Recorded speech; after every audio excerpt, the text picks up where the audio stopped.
Mahesh Babu Trivikram combination లో అత్తడు కలేజా వంటి సినిమాల తర్వాత వచ్చిన చిత్రం గుంటూరు కారం 2024 సంక్రాంతికి భారీ అంచనాల నడుమ ప్రేక్షకుల ముందుకు వచ్చిన ఈ సినిమా బాక్స్ ఆఫీస్ వద్ద భారీ హిట్ అయితే నమోదు చేయలేదు.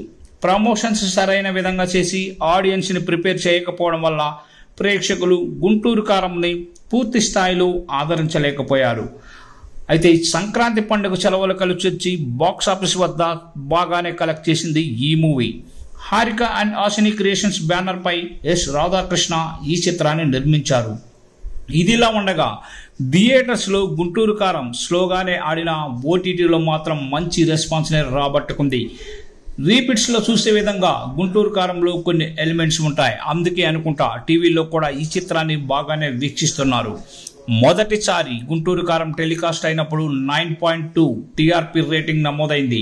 ఓటీటీలు అందుబాటులో ఉండడం వల్ల చాలా మంది ప్రేక్షకులు శాటిలైట్ ఛానల్స్ ని ఎక్కువగా చూడడం లేదు. ఇలాంటి టైంలో కూడా గుంటూరు కారం 9 టీఆర్పీ వచ్చిందంటే చిన్న విషయం కాదు.